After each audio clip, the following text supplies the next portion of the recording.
I'll sing to sing now that we're here. You touch me again if you like. You touch me if you want to fight. Just please don't leave. Goddamn, I wish it was still New Year's Eve. Goddamn, I wish it was still New Year's Eve.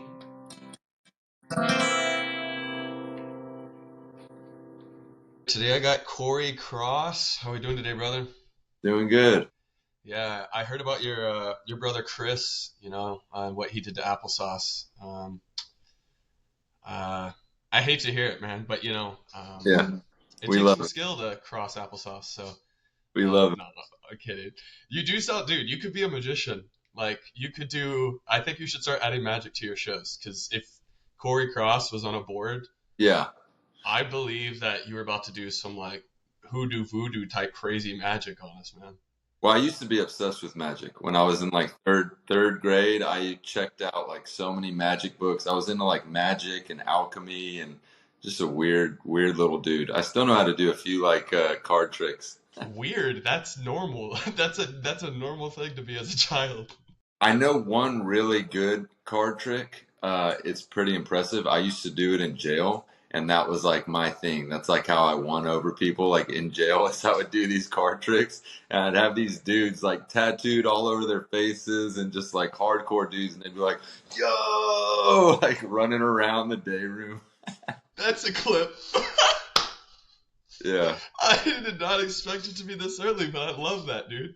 yeah, Yeah, and throughout all this, dude, I think a lot of people they're much how do I say this? Like I want to talk about that part of your life, but I also for this episode, I really love for anywhere you'd like to throw that into it. I just know that you've probably been asked about it a lot. People have also probably tried to make it like the point of your talk, and to me, it's who you are. But also with our faith, you don't just keep pulling the same person up to talk about like what happened in their past. Like that's why I wanted to focus on like right now because also I don't know anything. I mean, I got thrown in a holding cell and they messed up my last name, I'm pretty sure, so there's no file on me. So I'm like I'm Stu. kind of an outlaw of outlaws, man, cuz they don't even know I'm in there, you know. Also screw Oklahoma. I will never drive through that state again. But anyway, so you're more than free. Like I love going into that. I just want you to know there's not going to be any questions on that. So, throw it in. We love hearing about it, and I think also these people need to hear about it. But know that I'm not going to push you to do any of that. You got. So, uh, speaking of people who are here for you, you have a strong social media following, and I'm one of those people that came from that of seeing some. Started seeing these memes, and I was like, okay. Then I started listening to music, and I was like, okay. And Yeah. then I just became a fan, and then all of a sudden we started talking back and forth, and Hmm. all of a sudden we're here. Like Yeah. Here we are. we now see each other regularly. We try to collab whenever we can, and I think that's my favorite part of all of this social media stuff is camaraderie. But what would you, on one side, say your favorite and least favorite thing of social media is, and where did it start? Yeah, social media it can be a very useful tool. I'm grateful for it personally because it's helped uh, get my music out to people like you, which is my primary goal when using social media is to connect people to my music, which the music is the priority. But there's also been like other benefits like yeah, I mean, I guess it all has to do with music, but just meeting people, meeting people and, out at the honky tonks or whatever and other artists, designers, musicians, all sorts of stuff. Uh, Social media also can be really, I think, cringe and also kind of damaging, to your soul. So I think my favorite part about it is that it has helped connect me to people, which is a beautiful thing. My least favorite part is there's a lot of like just negative and like Mm-hmm. just like insecurities and fears and all that stuff can really be bred through just scrolling. So I like everybody. I get into the bad habit of just scrolling, and that's my least favorite part. Is when it's like 45 minutes later, and I'm like, what did I just watch for 45 minutes? You know? So Yeah, I had never really had an issue with doom scrolling. I heard all about that, and I understood brain rot, so I was like, yeah, I know all the memes, blah blah blah. But I only in the past like 2 weeks, and it's been bad, man. But like, I finally understand doom scrolling because it would hit, yeah, like 45 minutes, and I would be like, holy. And the worst feeling is when you just like uh, pan back out to the original video, and then you remember how long you've been there, and you're yeah, like, yeah, it's man. kind of like the Vietnam meme of like the dog staring off with everything Yeah, in the background. Like, yeah. oh, it's terrible. And that's the thing too, is we don't even know the full extent of what it's going to do to our brains. We only know like so much. True. And yeah, I mean, I'm on the road so much, and we're like, we're doing sound check at 3 o'clock, and maybe we don't play until 9 o'clock. And so there's a lot of like sitting around and waiting in my life. And so that's when I'll just pick up my phone and, so, but I got on, I mean, obviously I had like, I used to book shows using MySpace back in like 2000 and like 7 or 8, like the first few years that I was booking. And this was like coffee shops and like, just like, Wow. this is when I was doing like singer songwriter stuff. You could actually upload your own music if you had a MySpace for artists. So I had recorded like this little 4 song acoustic EP that I had uploaded to MySpace, and that's how I booked shows. So social media and my like music career has always been pretty linked. But then what changed stuff for me was TikTok. And it was like 3 years ago, and I was like, okay, let me try it out. Let me start just posting a little bit as an attempt to get people to listen to my music. And I was like, if it doesn't work, if it doesn't like, if my listeners don't go up, or if people don't start coming to the shows, then I'm not going to keep trying. But it worked. And so, I'll keep doing it until, God tells me to stop or it stops. Yeah, that's. Do you have any fans still from your MySpace days? Not MySpace. No, no, that's, That would be insane. that would, That's really sick though. yeah, that would be crazy. But I had never heard about that. yeah, you could, yeah, I would send, so you have this thing when you're booking shows, and it's like an electronic press kit. And it's basically just like a link that you send to venues so they can get an idea of who you are and then like listen to your music. And, so now I have like a professional website. But back then I would just link my MySpace, and it had my pictures, had like a little bio, and it had like 2 or 3 songs and some like videos. Yeah. So that's how I did it back in the day when I lived. I don't know why I'm so impressed by that. Like MySpace having those options, you'd think like some of the things social media is doing today, how revolutionary they are. But that for MySpace, I mean, a lot of it too is you had to code it yourself. Like that was a lot of work probably, but like Yeah. Yeah. it's the fact that they had that all the way back then. That's good on MySpace. Holy cow, Yeah. that's awesome. I think the first video I saw of yours, I could be wrong, but I think the first video was what was it? You're walking through the parking lot in LA and you see Walmart or whatever, and you're like, I'm back in the promised land or something because the South's with me or something like that. Yeah, actually, I think it was Palm Springs. I was in Palm Springs. We were on tour heading out west from Texas, going out to California. We stopped in Palm Springs, and it's like the most beautiful scene. It's like these gorgeous mountains and stuff. Hmm. And then I was at a Walmart. I think it was something like when you're at the most beautiful place in the country and you still end Yeah. up at Walmart because you're a redneck or something. Yeah. Being from Arkansas, but I'm a huge Walmart fan. And now being in Texas, man, it's like Bronx. The farther you get away from the home, like it sucks. And everyone here hates on Walmart. And I'm like, hey, I'm shopping local. I'm Yeah. shopping local, guys. I stay at Walmart. Yeah. But who would you say has been your biggest like? I don't even know what you're up to, and to be honest, I don't think we need to say because you and I probably we care about numbers, but we also don't care. But you're up there, and I'm just curious, like who has been your biggest? I guess like not it's not a fan moment, but you know what I'm saying. It's in like it makes you feel like an influencer when you get to collab with a special someone, and you're like they were I thought they would never talk to me, and now like I got to Yeah, work with that person and they're really cool.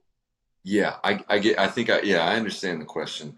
Um, I mean, when and we're talking about like in relation to social media, Yeah. so I had like Pat Green followed me. That was crazy for me, because Pat Green really was. I mean, he was such a huge force in me like deciding to write my own music because like Pat Green. I mean, growing up in Fort Worth, country music is all around. So Mm-hmm. so growing up, I listened to George Strait and Alan Jackson and all those guys, and it was just always around, but it wasn't until I was like 15 or 16 when I started exploring country music, on my own. And it was right around when like Texas country was getting huge and Pat Green was like, I mean, he was the man. And I remember hearing his song Carry On, and he's saying there's a line about getting high.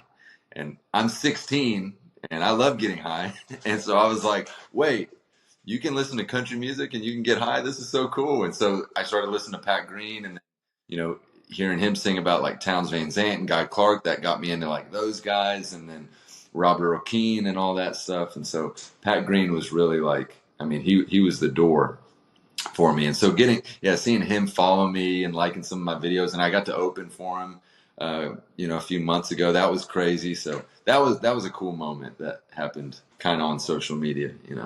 Yeah, I do. That's what I will say I do love about the Texas scene is how, especially around Fort Worth, that's why I love being here. Shout out Retro Hat Company. We're Fort Worth it. Um, but it's so casual here. Like Hmm. these guys don't walk around security. People Hmm. are fans, but they're respectful, Yeah. and they can just be hanging out. Like I don't know if I'm supposed to say I've driven Pat Green.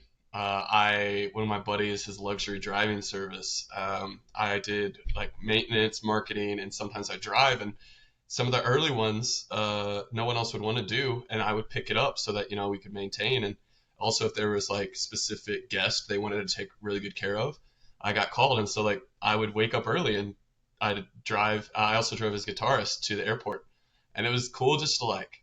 He always loved sitting front seat. I don't know why, and he always loved messing with the radio. But he was just very down to earth. Yeah, It man. seems a lot of these Texas guys are, and I think it's because they start in the honky tonks. They grow up having to work crowds and entertain. Then they learn once they actually start getting popularity and fame. Respectfully, like the assholes are always assholes. Hmm. That's not going to change. I'm not going to name names, but I've been told about certain people, and then I met them, and I was like, yeah, I get it, I get it. But a lot of these guys, I feel like they have so many strong fan bases in their area, and the Hmm. size of Texas helps because, like back in Arkansas, one we have like no honky tonks, Hmm. but I can come from a town of less than 3,000, and within like you'd have to drive like an hour to get 100,000. Hmm. Around here, I can come from a town of 3,000 and within like 20 minutes, I have a million people around me, you know? And so I think that keeps everyone it seems like even if they're faking it, they're very humble. They're very humble. But I don't know. I know too with you, I feel like I could write probably a paper on what you would say, but I'm curious, what would you give advice or like, uh, insight with using social media? You can get to the technicalities and the nitty gritty and let someone really use this as like they want to hear you out, or just maybe just a mentality of like, how does social media play into it? Because there is that road dog mentality, and social media has messed up a lot, but I also feel like it's a consumer problem, right? And so, where does the artist play into really maximizing that tool, but also not losing the artistry? Yeah, not for me. I can't get too caught up in the numbers like you mentioned earlier. I can't like count my likes and get too focused on. I also can't put too much effort really into the content, the memes or whatever stupid little video. If I'm like sitting and racking my brain and trying to like come up with a funny video to get 1,000 likes, I'm already way off. Yeah. I'm way off. That's not my focus. My focus is writing good songs and playing good shows, great shows, hopefully, and writing great songs, hopefully. So if I'm putting too much time into some silly little video, for me, this is for me, because then yeah, I'm way off. And actually last night, a guy asked me, he was like, "Man, were you scared when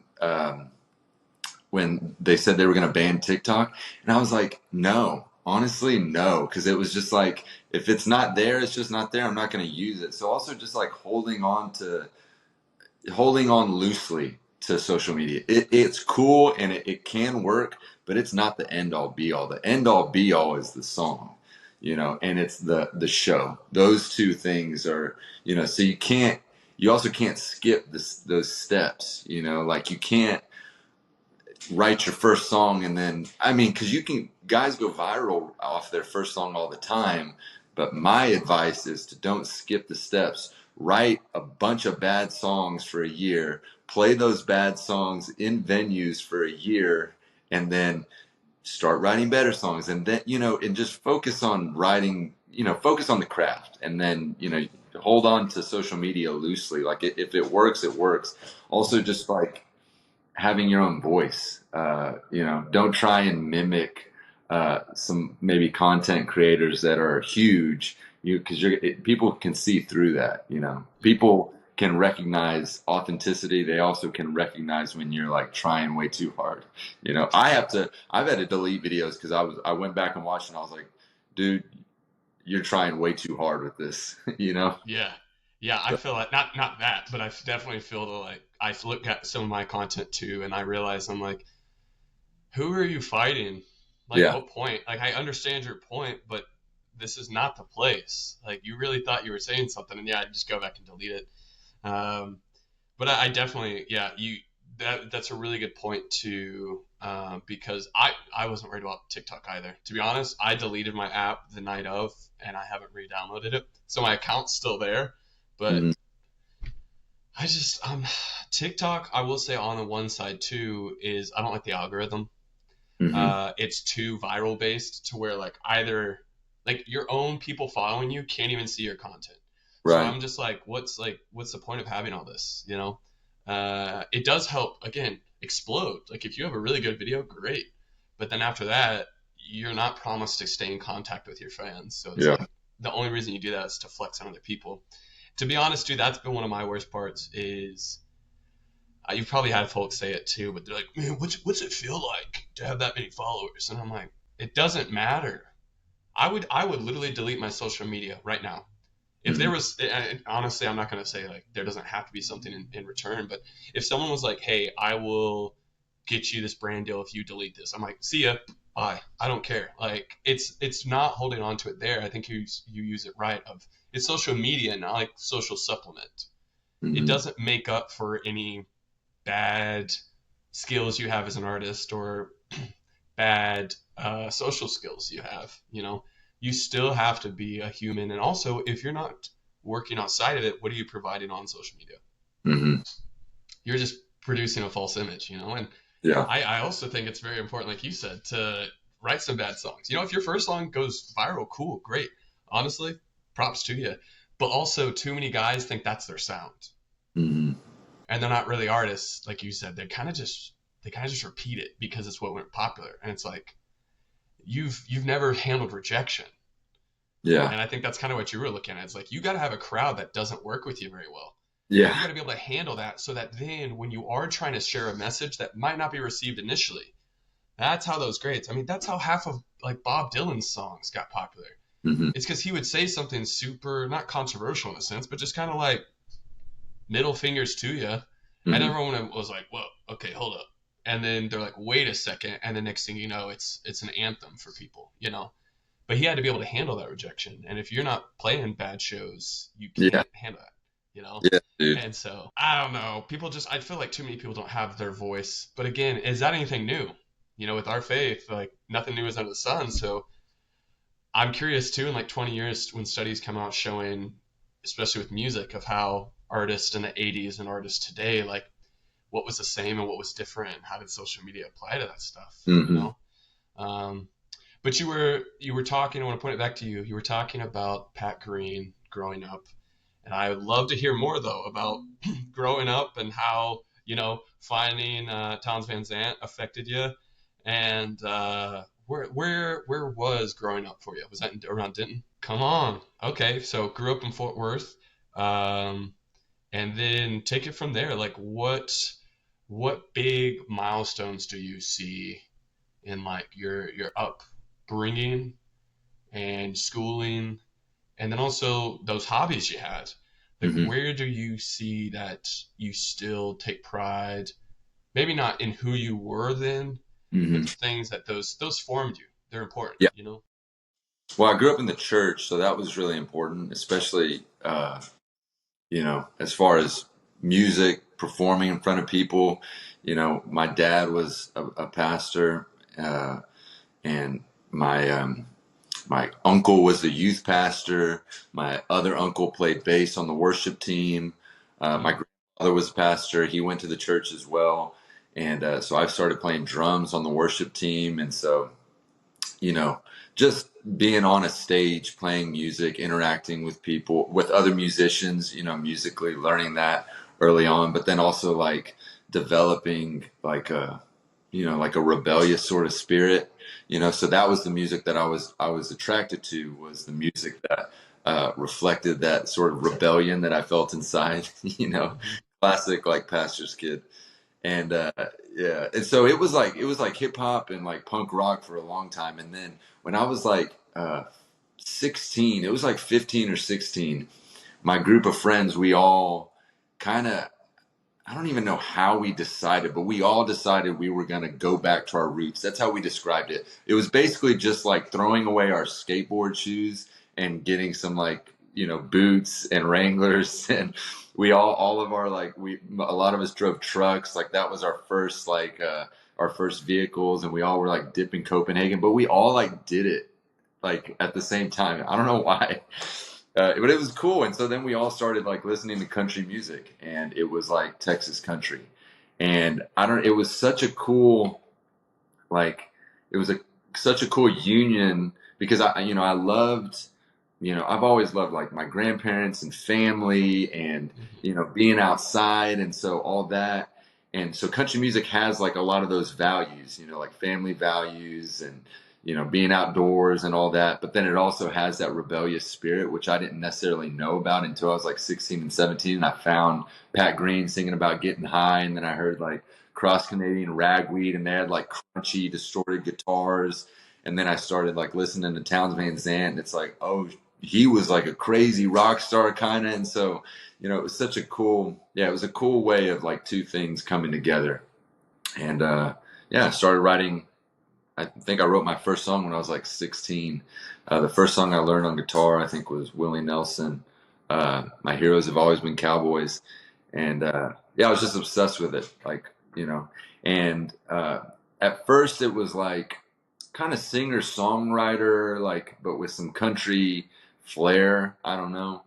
And I kind of leaned into like the singer songwriter stuff for a long time. My first few shows were definitely like singer songwriter. I'm in the corner of like a coffee shop. I have a fedora on or something, Yeah, dude. And yeah, and then I moved to Austin, and as I started playing with like other musicians, steel guitar and throwing fiddle into the mix, that honky tonk sound that I really love, the George Strait and all that stuff, it just kind of started coming back. And yeah, man, that's where we're at now. I love that. That actually leads exactly where I was trying to go because we recently just dropped a cover of David Allan Coe and George Jones with Yeah, Josiah Spicer, right? yeah, And what's funny, he was also a pastor's kid, and he also loved the Outlaw era, and it was his way of kind of being rebellious, even though Grandpa listened to the same music. yeah. But he kind of found the outlaw, 60s especially, which technically would be right before. Um, the actually, I think he might have said 70s was the best. I Just digress. Josiah loves '70s country. He probably said '70s. I think he did, but then I'm thinking in it, he just dropped a video, and I'm pretty sure he said 60s. We're gonna hold him to it. Whatever we find, we're gonna hold him to it. Either way, y'all released this one, and I think y'all did really well to represent David Allan Coe and George Jones. Thanks. But I was always really curious because right now it's just so difficult. Every artist wants to be like, oh, I don't believe in genres. Like, Hmm. art is art. And I was like, you do realize you have a market, right? Like, Hmm. with genre's not genre, I'm gonna throw you into the grungiest underground scene that is looking for metal, and you got to play that show. Let's see how you like that. Genres aren't genres, dude. Just play. Let's see how Yeah. they do. No, like you work to form your people, and that's who you go to. Now, it doesn't mean you can't cross over. I think that's what a lot of people are trying to say, but the way they say it, it's like they're trying to be kind of like hippy dippy. But what Yeah. I'm seeing right now, that the country scene is so broad that subgenres are so important. One, I think, to form regional styles, because that was the beauty in Pat Green and Cross Canadian Ragweed and Wade Bowen and the whole, even just the whole Yellow House. Let's just put that together and the whole Red Dirt scene up there. But it was regional. It was proud. Like Texans and Okies were together and they were proud of this music, which like lifted them up to then be able to sing by the whole nation. And then all of a sudden it took over, right? And so I'm curious though how you see when it comes to your sound, Hmm. because you play country today, clearly. And Austin plays country today. Even looking at people like Jason Wayne, like he plays music today. And I hate when people try to compare. They try to put you in a box in the past, or they try to say, this person's saving country music. It's like, stop. That's so obnoxious. Hmm. But how would you qualify one country and western, right? Hmm. Yeah. It's and not many people know that, but there's an and then also how would you put what we call like Austin and also LA, a lot of those like those certain scenes they're pure honky tonk, but then you also have like Gilly honky tonks where Texas like George comes in, George Strait. But then you have the honky tonk that's like a dive and like a dive bar, like a hole in the wall, and so how do you try to explain that to people, or how do you see it different, or am I just like, hey man, it's just country? Like where do you see, and how would you describe that type of things to people who aren't in the scene? Yeah.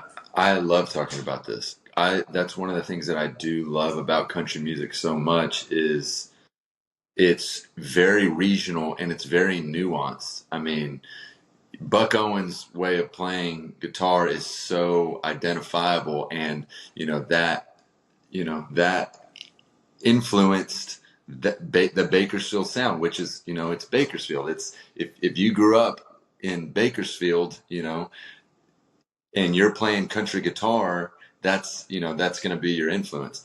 If you go down to San Antonio, you're going to hear like Tejano mixed in with your country music, and then in Los Angeles, or it's just, it doesn't matter where you're at. We even hear it now. Like if I go down to San Antonio, like the bands that come out of San Antonio, even though they could be called country music, there's just a certain flair to those bands. In Austin, because the dance scene is so huge in Austin, the country music that comes out of there is more catered to the dancers that come out. So the rhythms, the tempos are going to reflect that. Um, it's a beautiful thing. I don't think that I think it's okay to put not a box, but parameters, genre parameters around your project, whether it's the band that you're in or a certain album or whatever. For me, it kind of helps the creative process, because, I'm thinking within, I don't know. It's just it just gives me some parameters to work with. If the possibilities were endless when I wrote a song, I mean, it might come out a little kooky, you know. So I don't think there's anything wrong with like identifying yourself to a genre, especially country music. And to me, country music, it is a few different things. There's instrumentation that's involved in making a song country. I think that the subject matter is honest. I think there's a work ethic, there's values, but then I think that all that can be, I don't know, it can all be substituted and taken out and added in different ways. And so in that way, it's also really beautiful because you have someone like Orville Peck. Orville Peck is a country artist. You know, he's not singing about back roads and pickup trucks and, you know, high school football games, but in my opinion, he's a country artist. His music's honest, it's vulnerable, and then also just like the instrumentation, it sounds like country songs and it sounds Western. So I don't know. That's kind of a. I have so many opinions on this stuff. It's kind of hard to funnel it down. You know what I'm saying?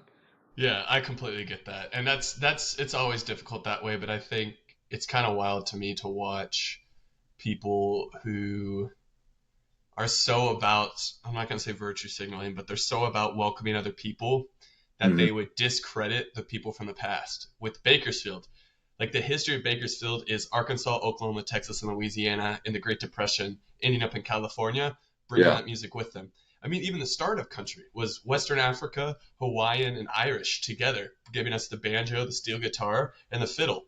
Like, we wouldn't have any of this if it wasn't for these people. And to not put, like you say, kind of like, I call it fencing, cultural fences. I Hmm. describe everything of like shepherding and farming because we're country, but you don't put certain livestock together or they kill each other.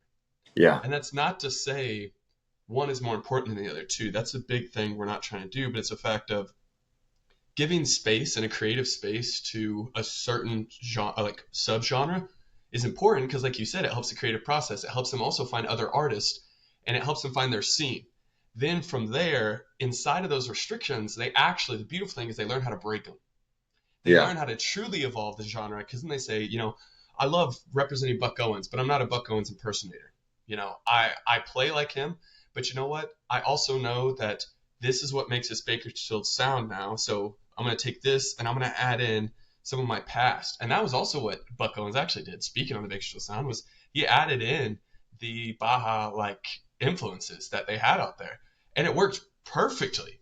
It was beautiful to watch. And also even down here in Texas, that's what I love is we have like six different regions and they're all, like you're saying, completely influenced. I think the big thing though, again, is I'm still trying to comprehend how to explain to people that there's like honky tonking and then there's like Texas Gillies type honky tonking. And it's not there's Nashville, like cosmopolitan country, Hmm. where it's like they're all kind of different, Hmm. but yet we're all on the same team. And that's why I try to bring a lot of people to your attention because, or you to a lot of people's attention because you really encapsulate a lot of the good qualities of those traditional honky tonks that, like you were saying in Austin, that have that swing type Hmm. play. And you still, though, you do well to honor Waylon and other guys with covers. And yeah, I'm really excited to keep seeing what you're doing, man. Like Thank you. we could talk for another 2 hours on all this. And honestly, that's the beautiful thing about a podcast is who knows down the road we might pull you in just to talk and discuss about genres and stuff we're doing there. I also later on I'd love to dive even deeper in on being a pastor's kid because maybe we have some shared experiences with Under Oath or Reliant K. Uh, I still listen to. Oh, dude, I think I loved Under Oath. I loved any really like that was my rebellious. That's how I did it. Is I listened to metal, but I also Riot K is probably like all time favorite band. Their album I think is seriously. I think it's a all time across genres. I think it's a top 10 album. Like it's so difficult to beat. That's a different discussion. I digress. It's about you. And so um, it's always fun talking to you, man. But I want to see about getting out there. I want to get these people out here to see you. Do you have any shows ending, February out, going into March? Do you have any big projects besides, now it'll be a month with our song with Josiah? What do you got for these people, and where can they follow you? Man, we just finished tracking our next full length album. So Come on, yeah, first single will be out March 7th. That's "Kissing the Boots." I That's love the it. song "Kissing the Boots" that are walking all over me. That single will be out on the 7th. We just did a live music video down in Austin, and so that's on YouTube now. But the official like studio single will be out March 7th, and then we'll start rolling out singles every few weeks off the new album, which will be out in September.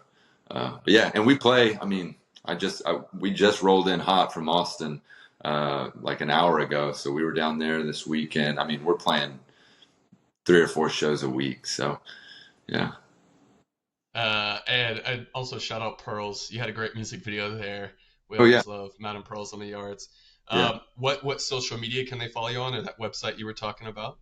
yeah. Cory Cross Music is my website, and then I mean Instagram and TikTok. Perfect. We're recording this on February 9th, which is Super Bowl Sunday, and I'm curious if you want to make a uh, guess on who's going to take it, and then we can call back to it in 3 weeks.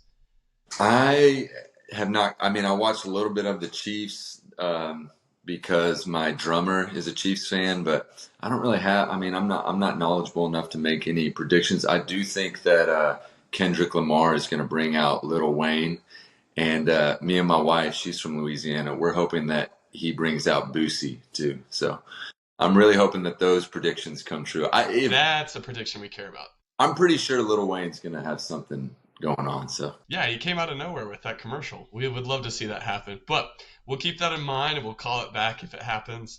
But dude, it's always a pleasure having you on here. We're gonna have you on here a lot more, and I look forward to seeing you around town, brother.